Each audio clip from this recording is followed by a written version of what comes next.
Bueno, queridos, nosotros hemos venido hablando, ¿verdad? El Señor nos ha venido enseñando acerca de la paternidad. ¿Recuerdan? ¿No? Vimos la película Reto de Valientes. Hemos hecho un resumen destacando los puntos más importantes de la película, eh, y hemos visto lo que el Señor nos pide a los que somos padres, ¿no? Hablo del varón específicamente. Entonces, es importante que nosotros como padres no solamente podamos saber, sino además entender, porque cuando nosotros entendemos, entonces aplicamos. Entonces es muy importante que nosotros realmente entendamos, ¿no? Para poderlo aplicar. No es poca cosa. Entonces, bueno, dicho esto, ¿no? Eh, el padre obviamente no lo es todo, o sea, estoy hablando del padre varón, ¿no? Nosotros como seres humanos. La figura paterna no es todo, sino que se complementa con la figura materna, porque la Biblia dice que el Señor nos hizo a su imagen y semejanza, varón y hembra los creó. Entonces, la imagen de Dios es, digamos, una imagen que eh, se complementa en la figura masculina y femenina, ambas juntas, no por separado. Y esto es importante que nosotros podamos entenderlo. Entonces, por eso es que hoy, dentro de los principios familiares que hemos estado viniendo, estudiando, digamos, vamos a ver esta figura materna, ¿no? Esta figura femenina que viene de Dios también, y que complementa a la figura paterna. Entonces hay algunas características que el Señor quiere que nosotros entendamos, y entre esas, por ejemplo, está aquí en Isaías 66:13, que dice: como aquel a quien consuela su madre, así os consolaré yo a vosotros, y en Jerusalén tomaréis consuelo. Bueno, este versículo habla acerca del consuelo, ¿no? Eh, Difícilmente alguien diferente a mamá va a consolar mejor. De hecho, Dios mismo ha puesto esa característica en la madre, porque de hecho en Isaías 66 él dice como aquel a quien consuela su madre, poniéndolo como ejemplo máximo del consuelo. Es en mamá donde yo recibo el consuelo que no lo recibo de papá. Papá normalmente no consuela, estoy hablando en términos generales, ¿no? Obviamente hay excepciones a la regla, pero en términos generales, papá no consuela mucho, mejor consuela mamá. Eh, y por eso la Biblia lo pone de esta manera, porque definitivamente ha puesto esa característica, digamos, en la madre, en la figura materna. ¿Por qué?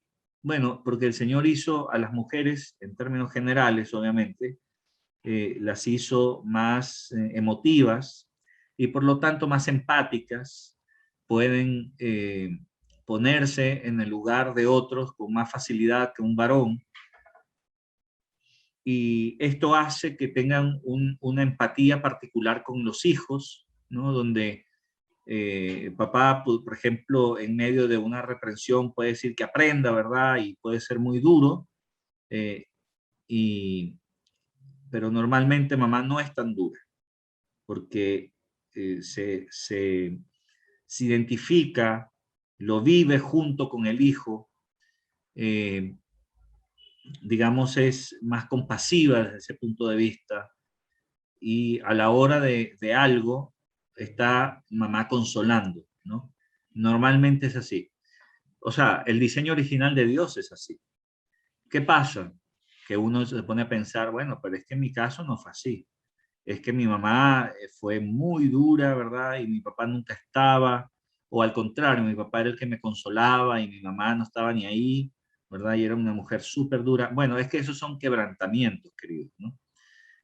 Muchas veces las circunstancias de la vida, de lo que se vive, de las experiencias, sin Cristo, además, bueno, eh, hace que los quebrantamientos sean aún peores. Y claro, tenemos muchas veces cosas inverosímiles, como madres desnaturalizadas. Eso es raro, súper raro, pero se ve, ¿no? Es más fácil que el varón abandone, que obviamente el varón quebrantado, ¿no? Es más común que abandone a la familia, en fin, etcétera, etcétera, que una madre lo haga. Sin embargo, en medio del quebrantamiento, del dolor, de la falta de Cristo en los corazones, se ha visto y lamentablemente cada vez se ve más, cada vez es más común que las madres empiecen también a abandonar a sus familias, empezando, por ejemplo, por tomar trabajos para realización personal y profesional y olvidándose de los hijos, ¿no? Hoy en día es muy común ver, por ejemplo, parejas que ambos trabajan tiempo completo, llegan tarde a la casa, a veces tienen ya ¿cómo se llaman? Los cuidados diarios, los nidos, los jardines infantiles. A veces tienen que cerrar muy tarde porque no han ido a buscar a los niños, ¿verdad? Son las 8 de la noche y todavía hay niños allí, porque los padres han salido tarde de los trabajos, porque los agarró el tráfico, porque tuvieron una reunión de última hora, por lo que sea, o a veces se pimponean, mira, hoy te toca buscar al niño a ti, no, no, no, ayer lo busqué, hoy te toca a ti, ¿no? Y cosas así como si se tratase de una encomienda que hay que ir a buscar antes que cierren, ¿no? Entonces, digamos, deshumanización, ¿no? Esta desnaturalización es parte de un quebrantamiento donde yo pongo antes que mi familia, antes que mis hijos, antes que el llamado de Dios, incluso mi realización profesional y personal. Yo no estoy diciendo que la realización personal y profesional sea malo. No, no, no. Pero cuando tú tienes familia, tú tienes otras prioridades y otras responsabilidades que deberían estar por encima de esta que acabo de hablar. Entonces, el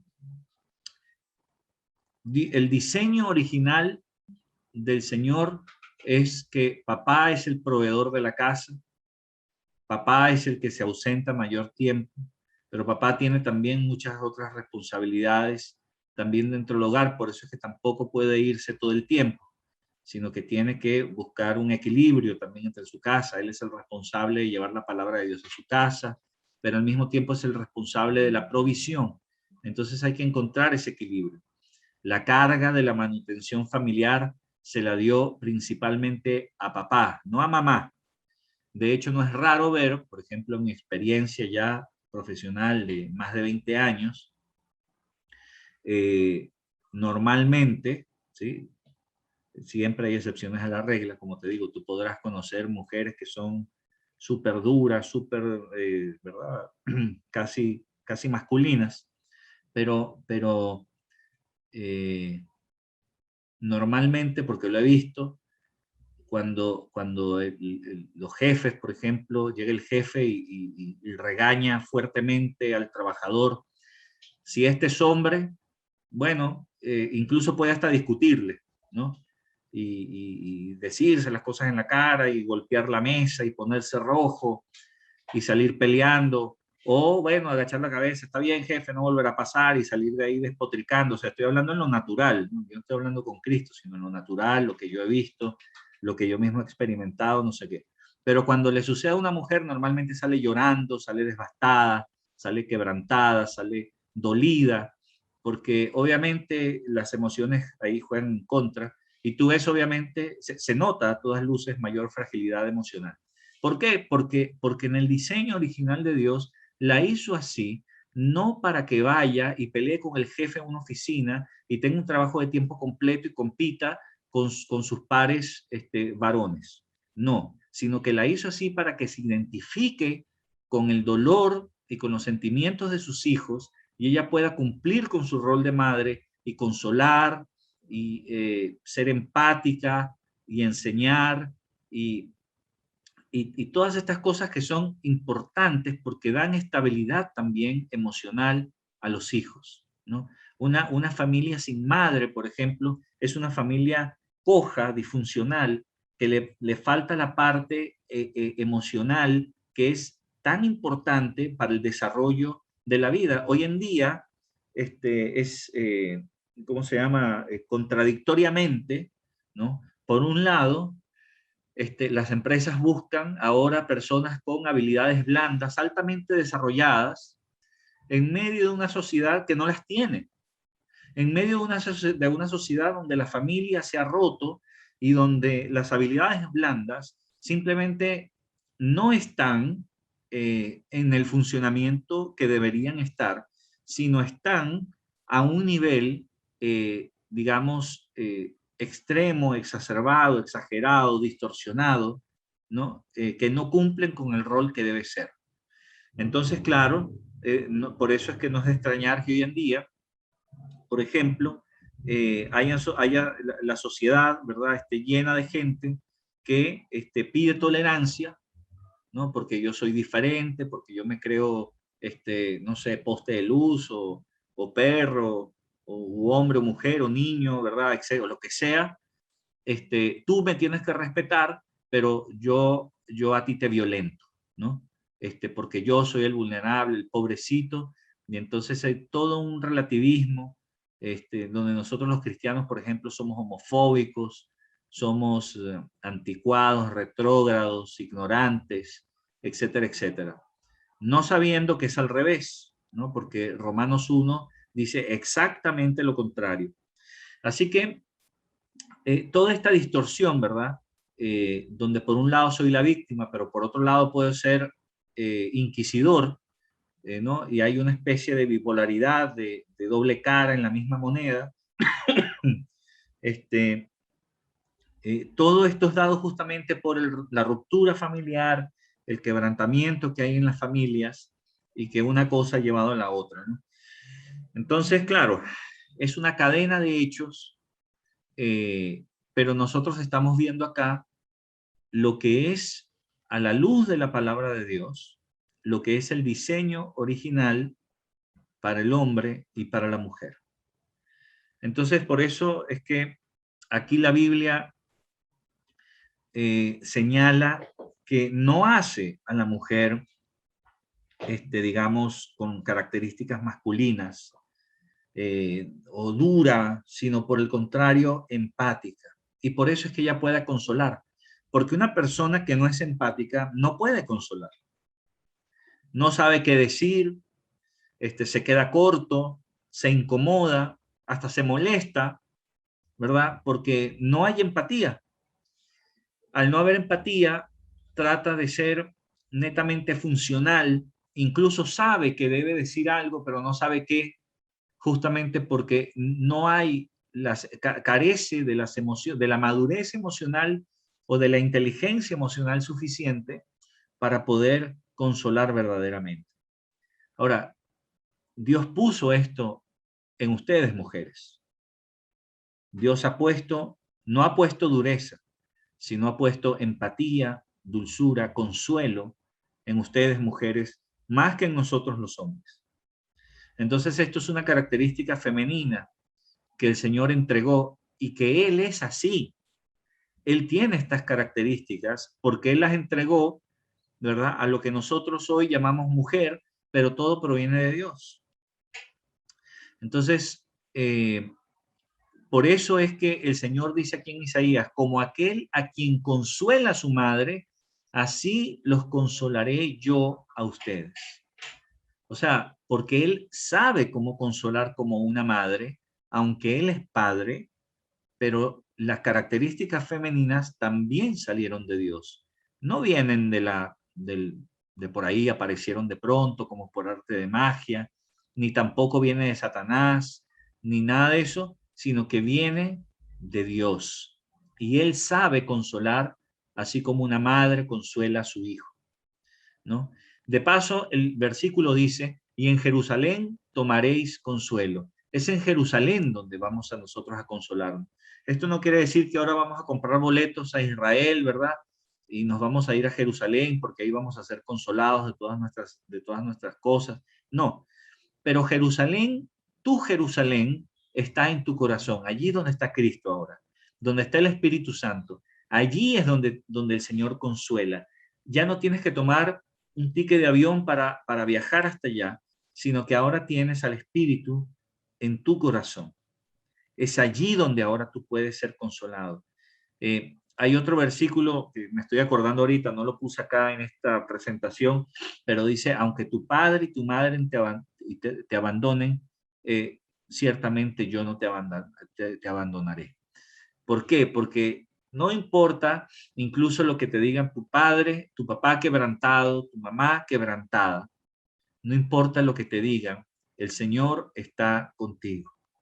El Señor te toma en brazos como, como el padre o la madre que toma a su hijo pequeño en brazos y lo consuela del llanto, ¿no? De la necesidad, porque todas tus necesidades están satisfechas, están cubiertas en Jesucristo, todas tus necesidades. Tú dirás, pastor, pero es que bueno, pero es que si yo tengo hambre y no tengo un plato de comida, ¿cómo me va a satisfacer Cristo? Y la respuesta es, no lo sé. Esa es la respuesta, no lo sé. Lo único que sí sé es que incluso esa necesidad está cubierta. ¿Será que te quite el hambre? ¿Será que te aparece un plato de comida? ¿Será que alguien te toca el timbre y te regala, no sabe por qué, un sándwich? No lo sé, yo no lo sé, pero el Señor sí sabe. Y Él es capaz de hacer cualquier cosa. Bueno, yo les he contado a varios de ustedes, hubo una época que yo estuve 6 meses desempleado en Venezuela, ¿verdad? Y no tenía comida, y la poca comida que tenía, yo fui testigo, y Mónica también, de cómo se podía multiplicar la comida en las ollas de mi casa, de cómo se multiplicaba el jugo en los vasos de mi casa, de mi cocina. Ahí lo vi, nadie me lo contó. Yo lo vi. Eh, y pasó varias cosas. Pasó desde que desde un poquito de arroz alcanzaba para nosotros y para algunos hermanos que nos visitaban en ese momento, o pasó que nos servíamos una cucharadita de arroz cada uno y con eso era más que suficiente como para quedar satisfecho. O sea, pasó de todo. Pasó que tocaron el timbre, nos dejaron bolsas de supermercado, gente que no tenía dinero nos daba, gente que tenía también. Bueno, no, fue impresionante ver cómo el poder de Dios se manifestó. Entonces, porque Él sí es empático, Él no es ajeno a nuestras dolencias, a nuestras necesidades, pero Él nos tiene que enseñar. Entonces, parte de esta imagen bondadosa, por decirlo de alguna manera, consoladora, suave, empática de Dios, lo hace justamente a través de mamá. Entonces es importante estas características y, y, y, en este caso, bueno, ustedes mujeres que me escuchan ahora, ¿verdad? Ustedes tienen que ir viendo qué tan empáticas son, si la costra dura que puede haber en sus corazones no les permite ver esta empatía, entonces es momento de pedirle al Señor, Señor, yo quiero volver a tu diseño original. Y el Señor va a ir quitando, ¿verdad? La costra, limpiando la aspereza, la dureza. Y como dice en Ezequiel 36, del 25 al 27, cambia nuestro corazón de piedra y nos da un corazón de carne, sensible, blando, empático, consolador. En Tito, ¿no? El capítulo 2, versículos de 3 al 5, dice lo siguiente: las ancianas asimismo sean reverentes en su porte, no calumniadoras, no esclavas del vino, maestras del bien, que enseñan a las mujeres jóvenes a amar a sus maridos y a sus hijos, a ser prudentes, castas, cuidadosas de su casa, buenas, sujetas a sus maridos, para que la palabra de Dios no sea blasfemada. Entonces, fíjense lo siguiente. Para empezar, cuando dice ancianas, primero dice ancianas y después dice mujeres más jóvenes, en realidad no se está refiriendo a la edad, se está refiriendo a la madurez espiritual. Cuando Pablo escribe esto a Tito, Tito era un pastor y él le da unas indicaciones y dentro de esas indicaciones él está hablando de que las mujeres que sean maduras en la fe, a eso se le llama ancianos, aunque tengan 25 años, ¿verdad? O 30, son ancianos en la fe cuando estas personas son maduras, cuando tienen, el Señor los ha procesado, el Señor, ellas se dejan además procesar por el Señor, etcétera, etcétera. Bueno, ellas deben ser reverentes en su porte, fíjate. Ellas no deben comportarse de una manera irreverente, que no les importa nada, sino al contrario, ser reverentes, ¿no? En su porte, en su forma de vestir, en su comportamiento, en todo, deben glorificar al Señor. Dice además, no calumniadoras, ¿no? No levantar calumnias. ¿Qué es una calumnia? Una calumnia es una mentira, básicamente. Es decir algo, ¿verdad? Que no es así, y eso es una calumnia. Entonces, aquí el Señor, obviamente, está hablando también un poco a la debilidad, ¿no? A la debilidad, en este caso general, estoy hablando nuevamente, que puede haber en las mujeres, de hablar más de la cuenta, de imaginarse cosas que no son, eh, porque o sea, todo tiene sus pros y sus contras, ¿no? Así como el no tener emociones o el pisotear las emociones y tratar de ser netamente funcional, lógico, eh, y bueno, hace que la toma de decisiones vaya solamente en esa línea, pero esa línea va coja, va sin complemento, va a la mitad, porque la parte emocional también es importante, no se puede descartar. En las decisiones hay que tomarlas con la cabeza, pero también con el corazón. ¿Por qué? Porque, por ejemplo, voy a poner un ejemplo, ¿sí? Así sencillo. Vamos a suponer que yo estoy en mi último año de colegio y tengo que tomar una decisión acerca de lo que voy a estudiar. Pero resulta ser que yo quiero, por plata, quiero estudiar medicina. Pero en realidad no me gusta la medicina. A mí lo que me apasiona es, no sé, el periodismo. Entonces, pero bueno, yo me reviento estudiando, ¿verdad? Y hago cualquier cosa para entrar en medicina. Tomé la decisión con la cabeza, funcional, basado en el dinero, basado en el estatus. Pero ¿qué pasa? Voy a tener muchos problemas en la universidad porque no es lo mío. Entonces, se me va a dificultar mucho sacar la carrera y muy probablemente no lo logre. Probablemente a mitad de carrera o antes ya yo esté harto, asqueado. Yo quiero ser periodista. ¿Qué hago estudiando esto? No me gusta. Tengo que luchar contra mí mismo para poder llevarlo a cabo. Y supongamos que llevo la carrera a cabo, supongamos que la termine, ¿verdad? Porque yo soy empecinado, porque, bueno, me gradué con la justa seguramente, porque no es lo mío simplemente. Bueno, ¿qué va a suceder en la práctica? En la práctica va a suceder que yo voy a ser un médico, pero voy a ser un médico normal, no voy a ser un gran médico. No, porque no me va a interesar, porque no está mi corazón involucrado. No voy a ser un buen médico en realidad, porque mi corazón está en otra parte. Entonces, yo necesito tomar una decisión equilibrada. Tampoco puede ser, ya, mira, yo solamente pienso no sé, en la inmortalidad del cangrejo, ¿verdad? Y quiero ser, no sé, pintor, por decirte, ¿no? y no me importa nada más, y no pienso en mi futuro, porque cuando a uno le gustan cosas, o sea, cuando uno tiene una tendencia, uno tiene una gama de cosas. Bueno, yo sé que hay gente que es una sola cosa y es eso, eso, eso y punto. Pero normalmente no es así, sino que es una gama. Ya, bueno, a mí me gusta todo lo que tenga que ver con arte, todo lo que tenga que ver o con ingeniería o todo lo que tenga que ver con medicina, ¿no? Y es como una gama de cosas que uno más o menos le gusta. Bueno, dentro de esas gamas, ¿verdad? Uno debe elegir con un poco de criterio también. Entonces, uno debe ser un poco equilibrado en este asunto. El Señor nos dio las emociones para eso, no están para fastidiar.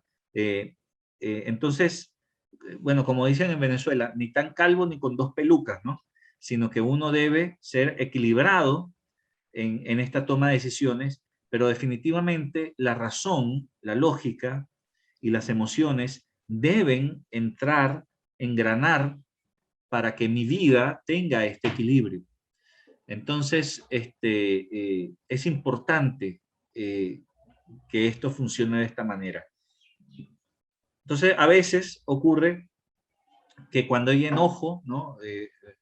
Rabia, uno habla cosas que no son, y por eso es que el Señor dice acá, no calumniadoras.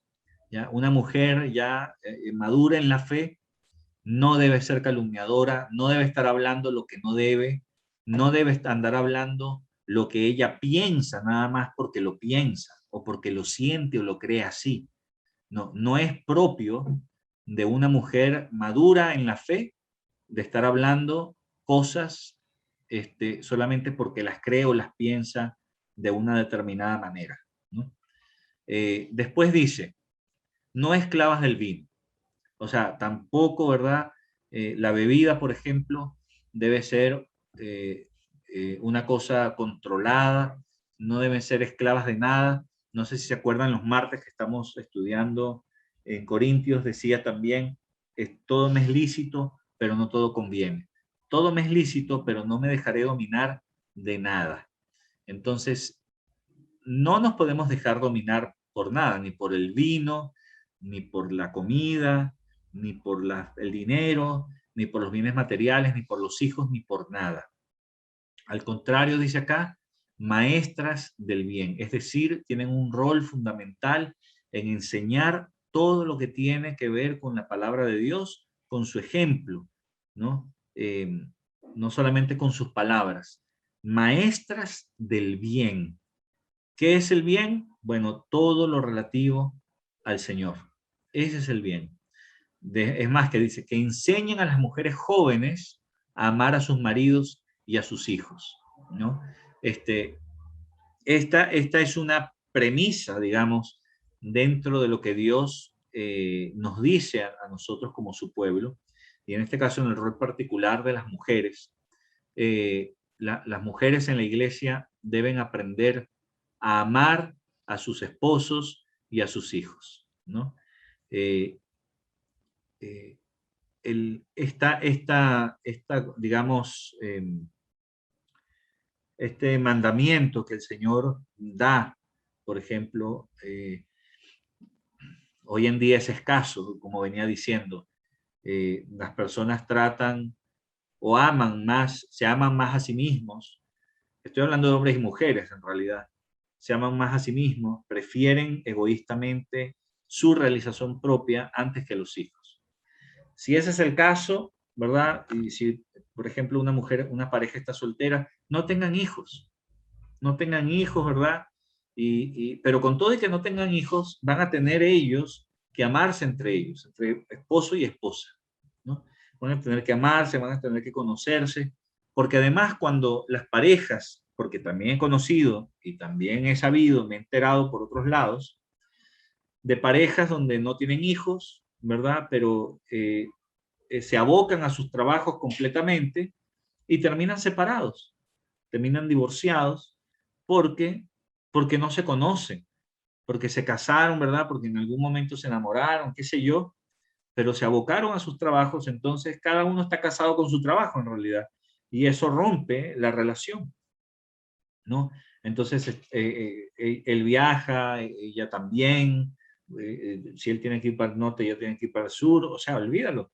Entonces, aun cuando no tienen hijos, ellos ya como uno solo que son, deben darse la prioridad, ¿no?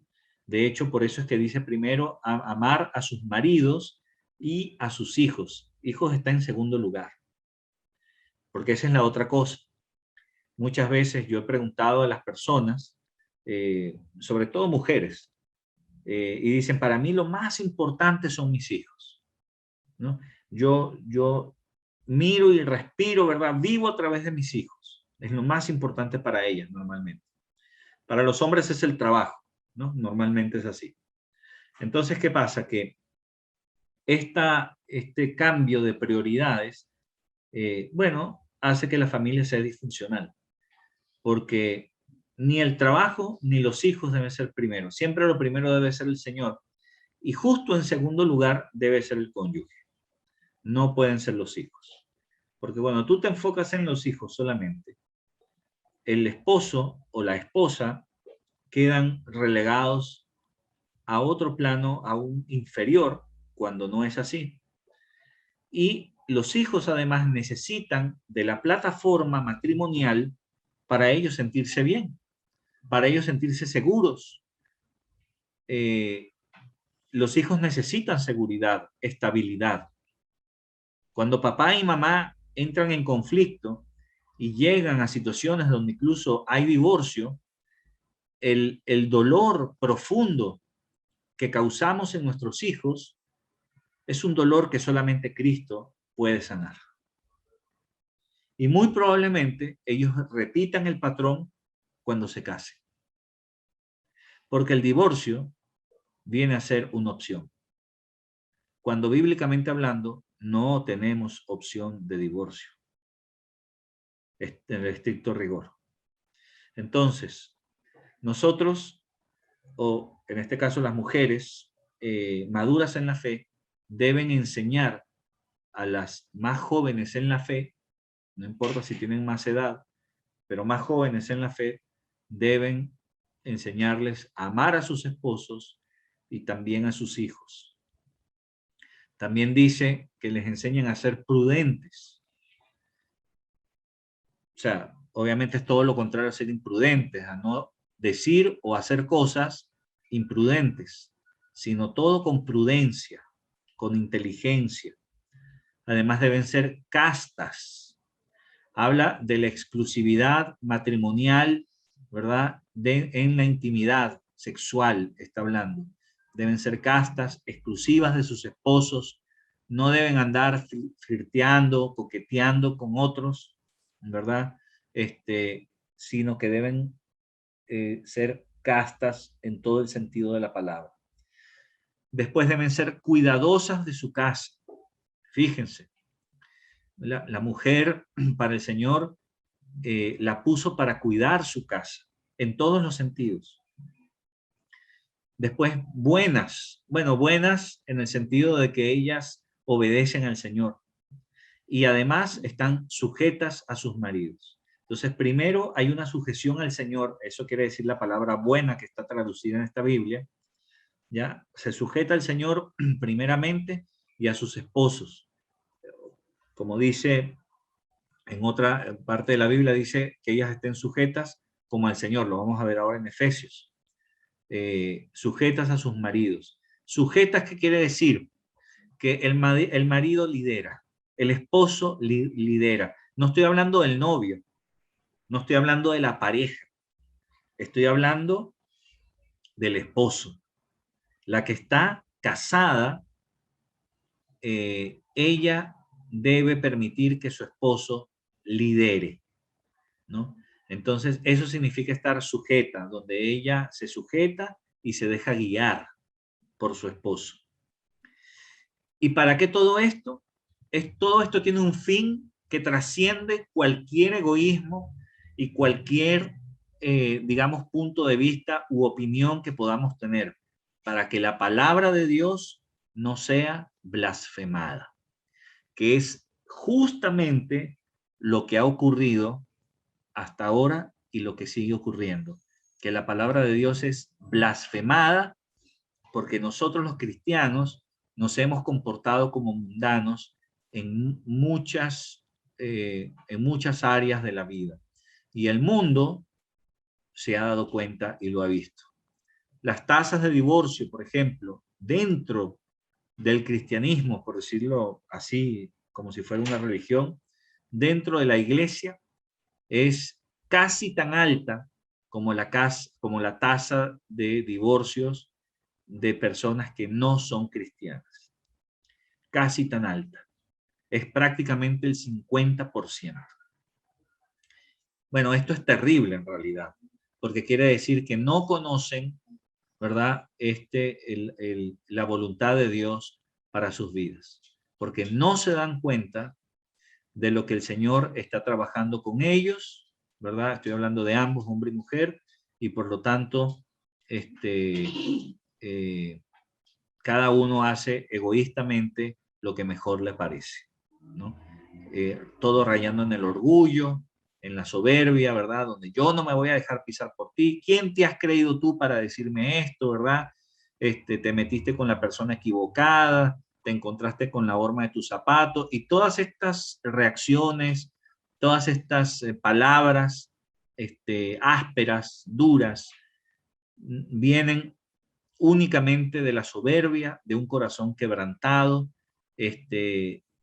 donde el Señor no ha llegado, no ha llegado la luz del Señor a esas áreas en las vidas de las personas, o simplemente no está en la vida de la persona.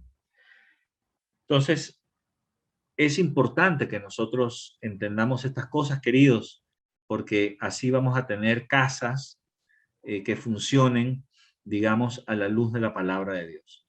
En Efesios 5, del 22 al 24, dice, las casadas estén sujetas a sus propios maridos como al Señor, como les decía, ¿no? Básicamente, ellas deben dejarse liderar por sus esposos como al Señor. ¿Qué quiere decir eso? Que ellas se dejan liderar siempre y cuando el esposo actúe en el marco de la palabra de Dios. Si él actúa fuera del marco de la palabra de Dios, por ejemplo, robando, mandando a robar, escondiéndose, teniendo una doble vida, etcétera, etcétera, ella no tiene por qué seguir el juego, digamos, sino que simplemente ella, es más, no tiene que hacer. Y me va a llevar la contraria. Bueno, sí, en este caso sí, mi amor, lo lamento. En este caso te llevo la contraria. No, no puedo desobedecer al Señor para obedecerte a ti. Eso tiene que estar súper claro.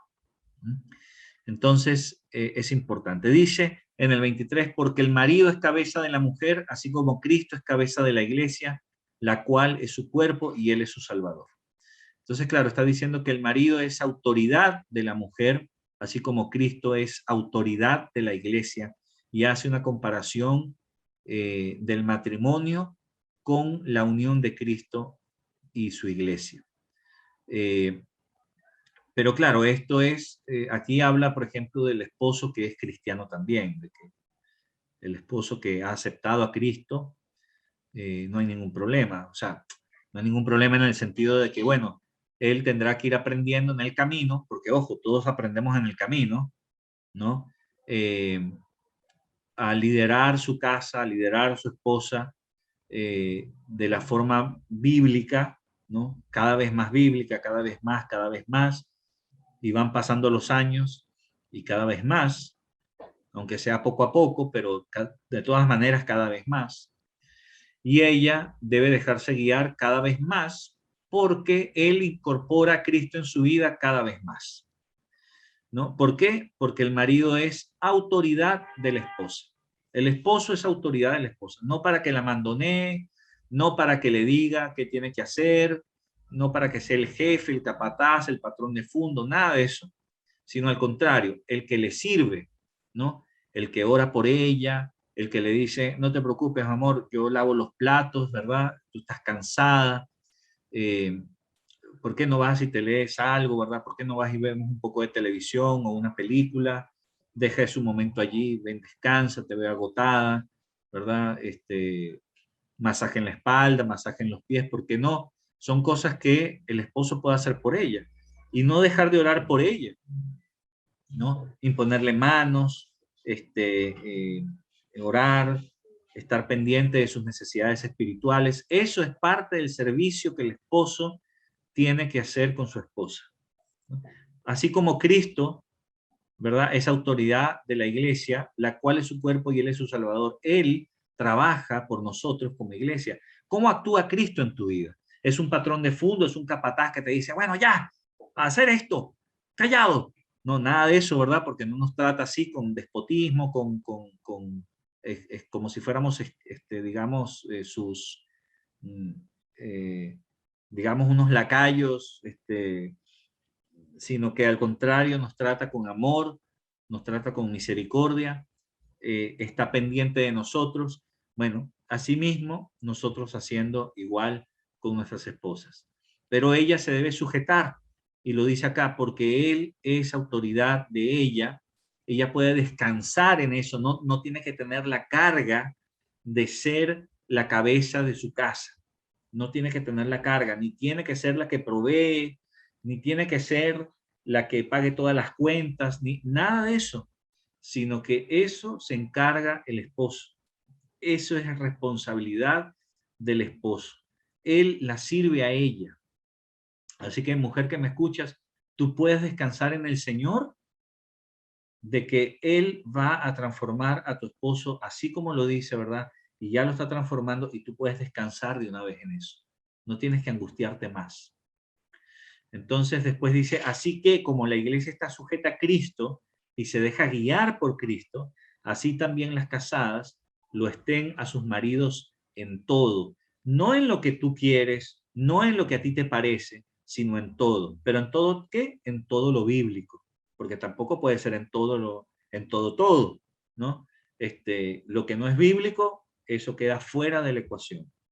Entonces, todo esto, ¿verdad?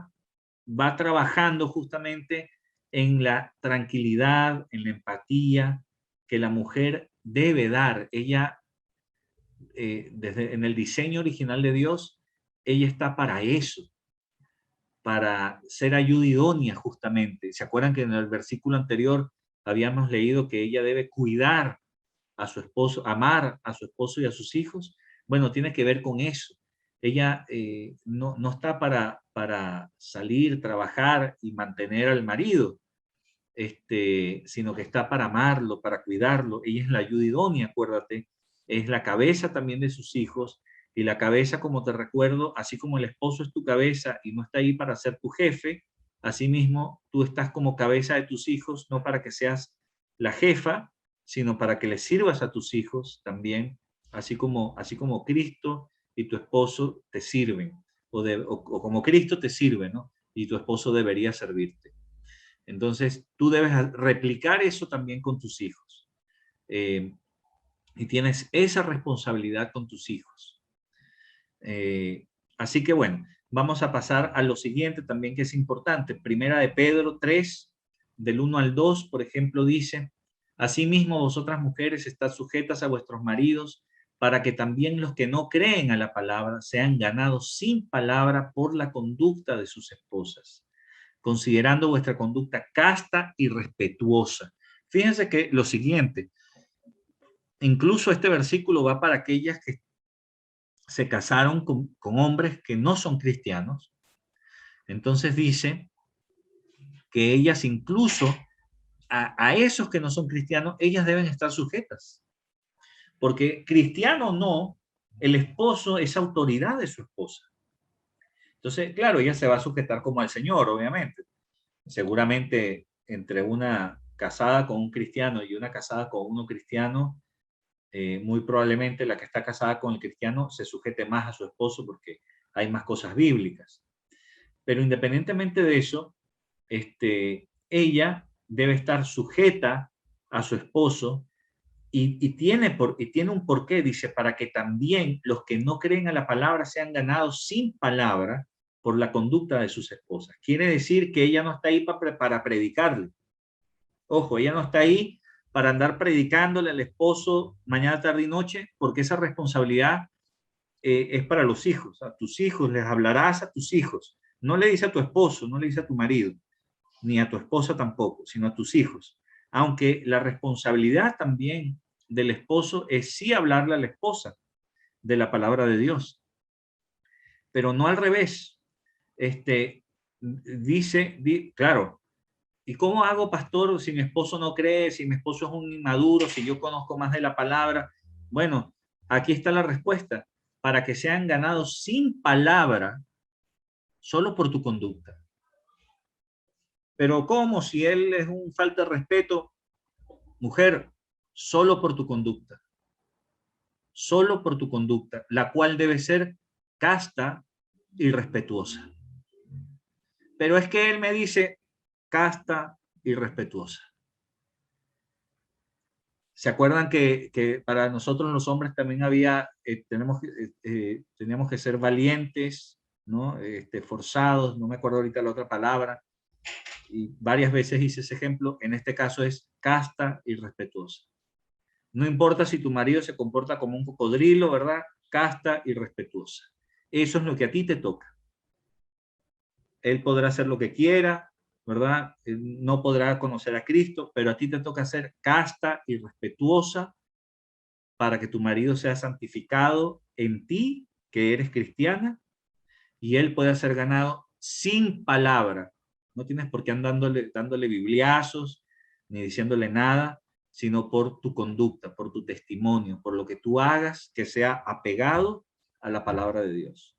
Y él va a ser ganado de esa manera, o puede ser ganado de esa manera, pero tu conducta debe ser siempre casta y respetuosa.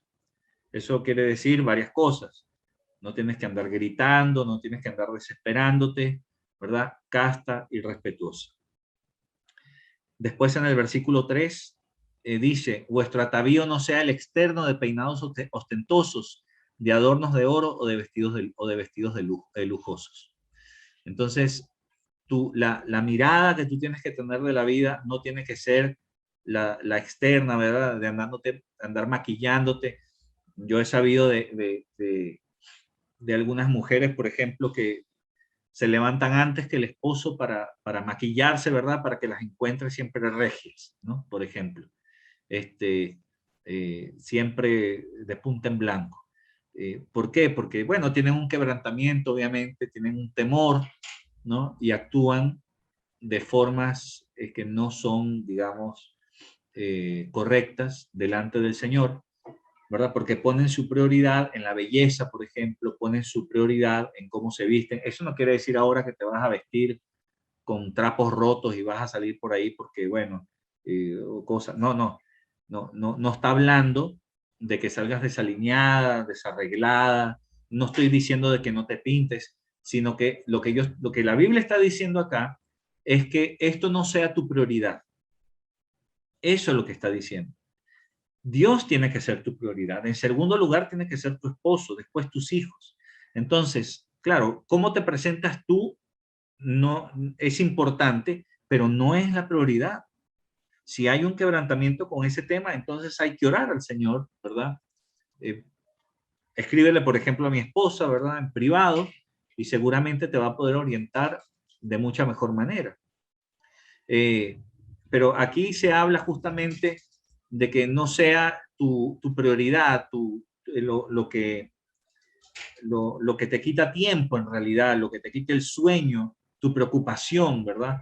Que no sea el cómo te vas a ver, cómo te estás presentando, ¿verdad? Que tanto lujo, que tanta pintura, dice en el 4, sino el interno, el del corazón. Ahí es donde tienes que poner el énfasis, en el incorruptible ornato de un espíritu afable y apacible que es de grande estima delante de Dios. O sea, el Señor no hizo las mujeres violentas. Incluso, químicamente hablando, la progesterona no es para ser violenta, no es para actuar violentamente. La testosterona sí, de alguna forma. Por eso es que son normalmente los hombres los que van a la guerra y salen a luchar y se agarran a golpes. O sea, yo estoy hablando dentro de lo natural, ojo, dentro de lo cultural incluso, ¿ya? Obviamente que el Señor no quiere eso para nosotros los hombres tampoco, ¿ok? Pero sin embargo, si hay una guerra, sin embargo, si yo tengo que defender a mi familia, lo voy a hacer. Y para eso voy a usar la testosterona que el Señor me dio. Y voy a usar la fuerza física que el Señor me dio para defender a mi familia o a cualquier otro que lo necesite y que esté, digamos, en un estado vulnerable. Y lo voy a hacer. Pero el espíritu que el Señor quiere, que el Señor estima para la mujer específicamente, es un espíritu afable y apacible. Y esto es de grande estima delante de Dios. No es para que andes peleando, es para que seas afable y apacible. Son las cosas que el Señor quiere. Para ir terminando, vamos a leer Proverbios 31 a partir del versículo 10, porque allí hay a ver, es básicamente el modelo de mujer y de madre que Dios quiere que tú seas. Entonces, fíjate lo siguiente, en Proverbios 10 dice, mujer virtuosa, fíjate cómo la llama, virtuosa, ¿quién la hallará? Porque su estima sobrepasa largamente a la de las piedras preciosas. O sea, fíjate cómo la ve el Señor. Una mujer virtuosa es estimada, su valor está muy por encima, dice que sobrepasa largamente al de las piedras preciosas. Esto es valioso para el Señor. No lo menosprecies, es valioso. Dice, el corazón de su marido está en ella confiado y no carecerá de ganancias. Él está confiado en ella. Él sabe que ella le es fiel, que lo ama, que lo cuida, que está pendiente de él. Él está confiado. No anda sospechando nada. No le está revisando el celular, no le está preguntando a cada rato con quién estuviste, es como sospechando, porque, bueno, yo le puedo preguntar, por ejemplo, a mi esposa, ya, y qué te dijo y con quién hablaste, ¿verdad? Pero no en un tono de sospecha, sino en un tono de que quiero conversar, de que quiero que me cuente, etcétera, etcétera, digamos, en una conversación normal. Pero el corazón del marido, de la mujer virtuosa, está confiado en ella. Tranquilo, no sospecha, está tranquilo. Cuando el esposo sospecha, olvídate, no hay virtud divina, digamos, en esa esposa. Entonces, bueno, hay que trabajar y hay que orar en eso. Pero justamente esa virtud divina hace que el esposo esté tranquilo. Es una característica. Dice en el 12, le da a ella bien y no mal todos los días de su vida. Ella a su esposo le da bien y no mal. Siempre está pendiente de su esposo y lo beneficia todos los días. En el 13 dice, busca lana y lino y con voluntad trabaja con sus manos. Fíjense que dentro del modelo original de Dios, la mujer sí puede trabajar, querida hermana que me estás escuchando. Pero dentro del diseño original de Dios, no la hizo para que sea la proveedora principal de la casa. Pero sí puede trabajar, claro que puede trabajar. Puede hacer lo que le llega a sus manos a hacer. Dice en el 14, es como nave de mercader, trae su pan de lejos, se levanta aún de noche y da comida a su familia y ración a sus criadas. Ella está pendiente de su casa y se levanta de madrugada. No es una mujer floja, no es una mujer dormilona, ¿verdad? Sino que ella va y se levanta. Una mujer dormilona, ojo, estoy hablando de esas que les gusta dormir 10 horas, ¿verdad? 12 horas. No estoy hablando de una mujer que se acostó a las 2, 3 de la mañana y se levantó a las 9. Esa no es dormilona. Lo que tiene es el horario desfasado y tal vez necesita un poco más de planificación. Pero no estoy hablando de porque se levante tarde, aún durmiendo poco. Estoy hablando de aquella que duerme mucho, se levanta de noche, es hacendosa, trabajadora. Después dice en el 16, considera la heredad y la compra y planta viña del fruto de sus manos. Es una persona que compra, que vende, que ve inversión, si le va a sacar provecho, si no le va a sacar provecho. O sea, pero fíjese que dentro de todo eso, ella está pendiente de su casa, da comida a su familia y ración a sus criadas. Tampoco descuida a sus criadas. ¿Quiénes son sus criadas? Bueno, las personas de servicio que trabajan en su casa. Está pendiente de ellas, no las maltrata, sino que las cuida también, ¿no? Dice en el versículo 17, ciñe de fuerza sus lomos y esfuerza sus brazos. O sea, ella físicamente se esfuerza también. Dice en el 18, ve que van bien sus negocios, su lámpara no se apaga de noche. Ella está pendiente de algunos detalles también, ¿no? Cuando dice que su lámpara no se apaga de noche es porque está pendiente de la carga de aceite. En aquel entonces las lámparas eran de aceite.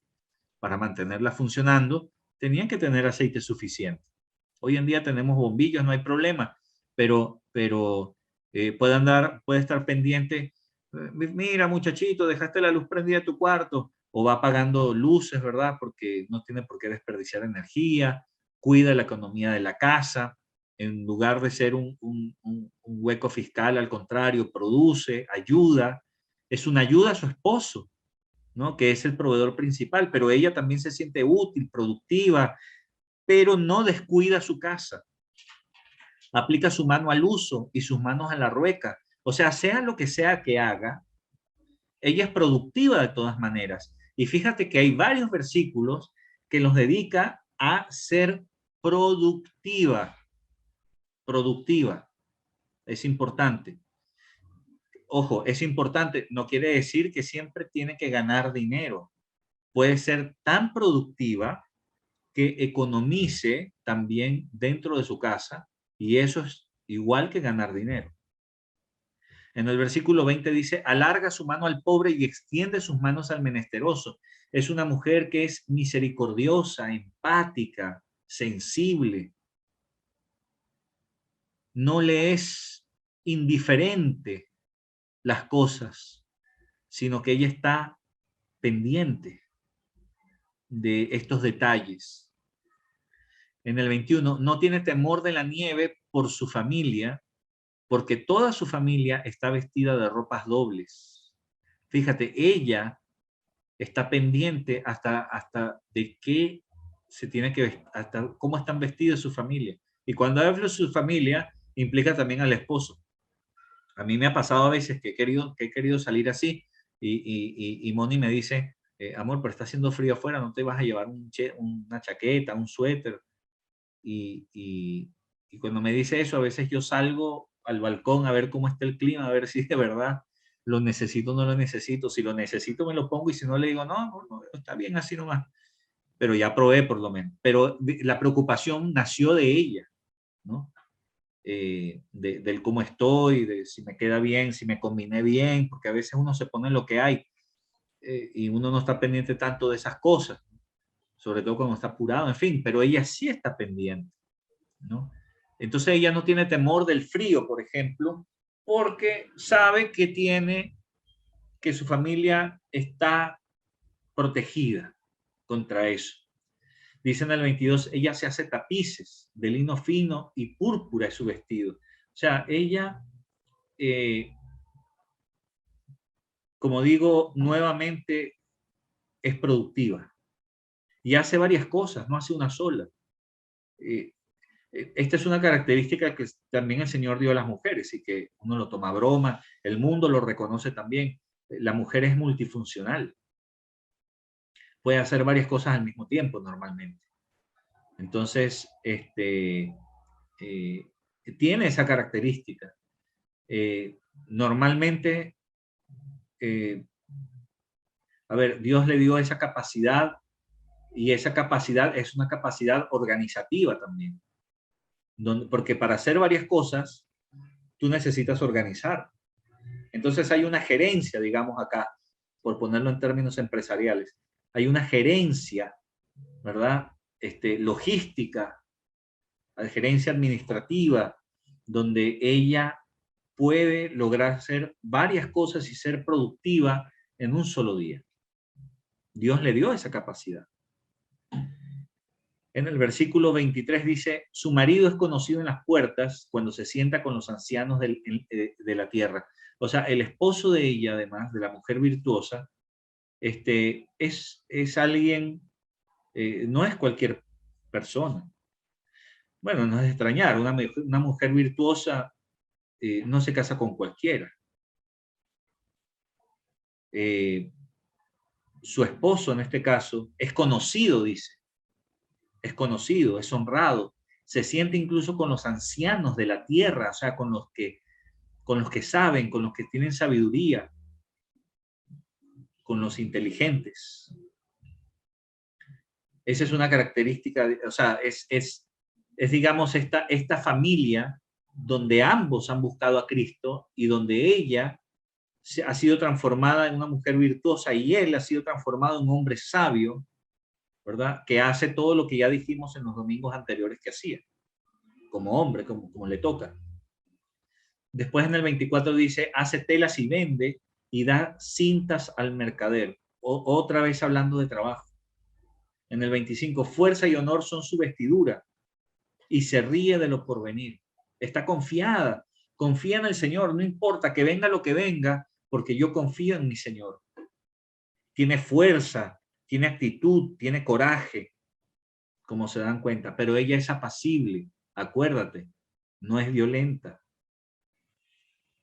Protege a su esposo, le hace bien, cuida a sus hijos. Después en el 26 dice, abre su boca con sabiduría y la ley de clemencia está en su lengua. Es una mujer que conoce la palabra de Dios, que la practica, abre su boca con sabiduría. No dice cualquier cosa, lo que piensa y se deja llevar por sus emociones. Nosotros normalmente como seres humanos nos dejamos llevar por nuestras emociones muchas veces y hablamos, ¿verdad? Solamente porque tenemos boca. Pero en realidad tenemos que poner filtro a nuestros pensamientos y filtro a nuestras bocas para no hablar cosas que no debemos hablar, porque además el Señor no quiere que las hagamos o no quiere que las hablemos siquiera. Aquí esta mujer virtuosa abre su boca con sabiduría y la ley de clemencia está en su lengua. En el 27, considera los caminos de su casa y no come pan de balde. O sea, ella planifica, ella ve, es como esa centinela, ¿verdad? Que está esa profetisa que está pendiente de su casa, incluye al esposo. Se levantan sus hijos y la llaman bienaventurada y el marido también la alaba. Muchas mujeres hicieron el bien, mas tú sobrepasas a todas. Esto es características que el Señor realmente valora en una mujer. En el 30, engañosa es la gracia y vana la hermosura. La mujer que teme a Jehová, esa será alabada. Y ahí radica toda, queridos hermanos, y sobre todo hermanas. El temor a Dios es el principio de la sabiduría. No importa la hermosura, ¿verdad? La hermosura, dice aquí, es vana. Es vana. No tienes que aparentar ser más bonita de lo que ya eres. Engañosa es la gracia, dice, engañosa. Lo que realmente vale es que temas a Jehová y así serás alabada. En el 31 finalmente dice, dadle del fruto de sus manos y alábenla en las puertas sus hechos. Entonces, esta es realmente una una lista de características que para el Señor son muy, muy importantes y que definitivamente la práctica, digamos, de estos principios hacen de ti, le hablan las mujeres sobre todo, una mujer virtuosa. Hay muchas de estas características, por ejemplo, que tú puedes ir empezando a practicar desde ya. Cualquier cosa, como te digo, puedes contactarte con nosotros, ¿verdad? Puedes contactarte con mi esposa. Hay muchas de estas características que ella ya practica, por ejemplo. Hay muchas de estas cosas que ella practica. Obviamente, como todos tenemos que llegar a ser aún más perfeccionados poco a poco, así como yo en mi parte masculina, ¿verdad? En todo lo que tiene que ver, yo siempre pongo ejemplos de mí, incluso de lo mal que lo hago, y hay otras cosas también de lo bien, para que se tome nota y se tome ejemplo de que yo no estoy ajeno a estas cosas, ¿no? Dios me tiene que seguir procesando en mi carácter, en lo que digo, en el ser más dócil, etcétera, etcétera.